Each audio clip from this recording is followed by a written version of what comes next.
The Lord be with you. And with your spirit. A reading from the Holy Gospel according to St. John. Glory to you, O Lord.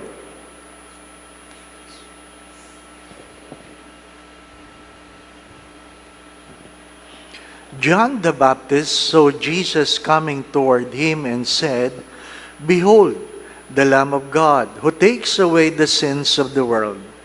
He is the one of whom I said, a man is coming after me, who ranks ahead of me because he existed before me. I did not know him, but the reasons why I came baptizing with water was that he might be made known to Israel." John testified further, saying, "I saw the Spirit come down like a dove from the sky and remain upon him. I did not know him, but the one who sent me to baptize with water told me, 'On whomever you see the Spirit come down and remain, he is the one who will baptize with the Holy Spirit.' Now I have seen and testified that he is the Son of God."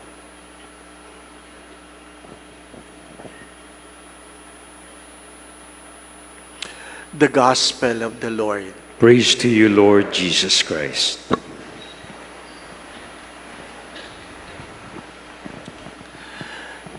Twice it was said in the Gospel, "I do not know him."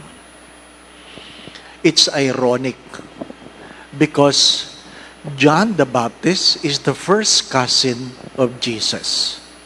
Definitely he knows who Jesus is. But because of what had happened, John the Baptist accepted there are things I do not know about him. There are things I do not know about him. If you go to Muslim countries, most of the men are named Muhammad. Wherever, Muslim countries, if you call Muhammad, every man will look at you because most of them are named Muhammad. If you go to Turkey, they are Turks, they are not Muslims. Most men are named Mehmet. Mehmet. So if you ask Mehmet, every man will look at you because most of the men are named Mehmet. But in the Philippines, what is the common name? Juan. Juan. Do you know that Juan is not original to us? Because we are a province of Mexico before, then we begin to name men Juan because Our Lady of Guadalupe, revealed herself to Juan Diego. To Juan Diego. That's why some, not all, some of the men are named Juan. But some of the men are named Jose. Jose. Not because of Saint Joseph, but because of Jose Rizal. Not because of Saint Joseph. Ano pa? But because of Jose Rizal. But still, we have men who are named Jesus. Diba? Jesus. Konti lang. Bakit? "Thou shall not use the name of God in vain." Takot sila. Sabi nga nung bata, "Ma, yung nanay kabila dyan, palaging minumura si Jesus." Kasi yung anak, Jesus. Ano pa? Sana pag pinangalanan kang Jesus, maayos ka. Hindi po ba? Ano? Ang malungkot na kwento, hindi lahat ng Jesus mabuti. Ano pa? Today we are celebrating the holy name of Jesus. The holy name of Jesus. The first reading reminded us of what? That this holy God embraced a sinful humanity. It is by the initiative of God that He embraced the sinful humanity by incarnating Himself. Nagkatawang tao. Nagkatawang tao. Alam niya ng taong ito, ay makasalanan. Si Jesus lang ang walang kasalanan. Lahat meron siya maliban sa kasalanan. Bakit niyapos ni Jesus ang makasalanang tao? Ang sagot ng maraming mga banal, sabi nila, so that the sinful might become holy. The holy embrace the sinful so that the sinful will become holy. My dear friends, my brothers and sisters, we receive the body of Christ not because we are holy, but someday we might become holy. Not that we are good, but someday we might become good. The baptism of John is the baptism of repentance. The baptism that we receive in Jesus is what? That we may receive the Holy Spirit. That we may receive the Holy Spirit. That we may live a new life. All things work for good on those who love the Lord. As Saint Paul have said, all things work for good on those who love the Lord.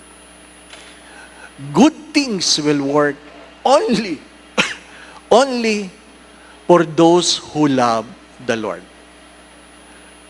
It means that being good is not something you wait. It is something we become. How? Out of our love for God.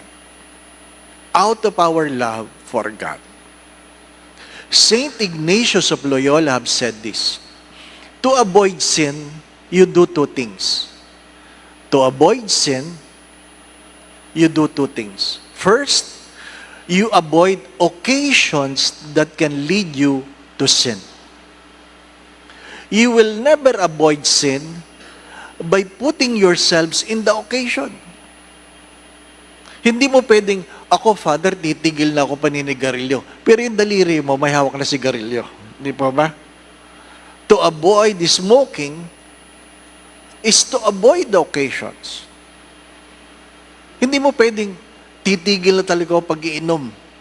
Pero, ang bahay mo, puro alak. Hindi pwede. Ako talaga, hindi na talaga ako magsusugal. Pero, palagi ka sa kasino. Di ba? Parang sasabihin mo, hindi na talaga ako kakain ng taba. Pero ang ulam mo, palaging mataba. Di po ba, no? To avoid sin is to avoid the occasions that can lead you to sin. Ito naman, biro lang. Ang alin? Meron daw kasing isang pare, atin lang, na kung saan nagpunta sa obispo kasi nagkasala.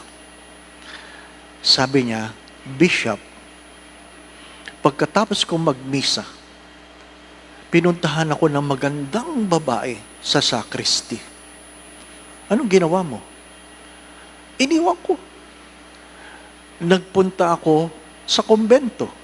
Tapos, nasundan ako. Anong ginawa mo? Nagpunta na lang ako sa kwarto. Tapos, naku, Bishop, nung isinasara ko ng pinto, naisingit ang paa. So, hindi ko may sara ang pinto. Nakapasok, Bishop. Anong ginawa mo? Ay, siya po nagsara ng pinto. Anong ginawa mo nga? Bishop, naghubad. Anong ginawa mo? Wala na akong magawa. Pero Bishop, pag sa inyo po nangyari ito, anong gagawin nyo? Humingang malalim si Bishop at tiningnan sa mata si Father at sabi, tulad ng ginawa mo, magsisinungaling na rin ako. Diba?